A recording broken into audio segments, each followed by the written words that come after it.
অনেক দুঃখজনক মিডিয়াগণ, আপনাকে অসংখ্য ধন্যবাদ। আমরা যে গতকালকে একজন ভাই, ওর নাম কি হচ্ছে দীপঙ্কর দেববর্মা, অনেক রাত্র আইএসআইরা বাড়ি নির্দোষ, কিন্তু কোনো প্রমাণপত্র নেই, কি খারাপ করছে না করছে কিছু বুঝে না। এর মধ্যে বাড়ির আইএসআইরা অজিত দেববর্মা স্টাফ আইএসআইরা ওসি চাম্পার পিএসের রাত্র বহুত 10টা-12টা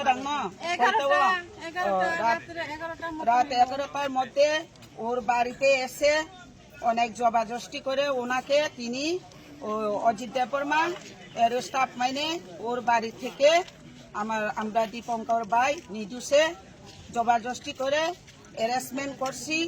এখন এই ভাইয়ের জন্য আমরা নির্দোষ ব্যক্তি, কিন্তু ভাইয়ের জন্য আমরা এখন জাস্টিস চেয়েছি। আমরা মহিলা সব মিলে এখন আন্দোলন দিতেছে। একটা আছে আমরা নির্দোষে যদি আমরা লোকে যখন এখন হ্যারাসমেন্ট করতেছে বাড়িতে আইয়াছেরা এখন বাচ্চা পোলাপানের লোকে রাত্র বউ আছে বাচ্চা আছে বিছনার মধ্যে, এর মধ্যে জবাজস্তি কইরা পাইনিয়া গাড়ির মধ্যে উঠাইয়া এইভাবে একটা অপরাধী, এই লোকের কোনো নাই। আমরা নির্বাচনের আগে যখন আমরা প্রার্থী রশ্মি দেববর্মা ওনার বাড়িতে গিয়ে 2-3 রাউন্ড যে লোক ওখানে গুলি করছি, কিন্তু এখন পর্যন্ত এই সন্ত্রাস লোকের কোনো গ্রেপ্তার হয়নি। এর মধ্যে যদি আমরা লোকলে এইভাবে যদি বেনা দোষে তিনি একজন প্রশাসনের কোন লয়ারের অর্ডার দিছে, কিন্তু কোন লয়ারের অর্ডার পাইরা সাইরা তিনি আমরা দীপঙ্কর ভাই কালকে রাত্রে গভীর রাত্রে হেরা পিএস আন্ডারের আমরা পিএস সাম্পাহর আন্ডারের পুলিশ অজিত দেববর্মা তিনি ওনাকে অনেক জবাজস্তি করে এখন বোধহয় এখন জেলে নি দিছে না কোর্টে দিছে, কিন্তু আমরা বুঝতাম পারছি না।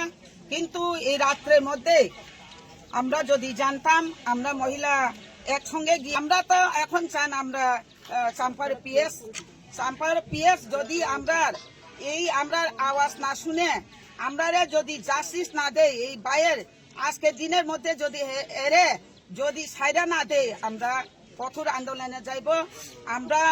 আমরা পিএস এর মধ্যে আমরা গ্রেপ্তার দিওনের বাধ্যমূলক হতে পারে, কিন্তু এখন দিন আমরা টাইম দিচ্ছি 3টা-4টার মধ্যে যদি বাইকে যদি না সাইডার পিএস ওসি সাহেব অজিত দেববর্মা ওনাকে আমরা বদলি করাতে চাই।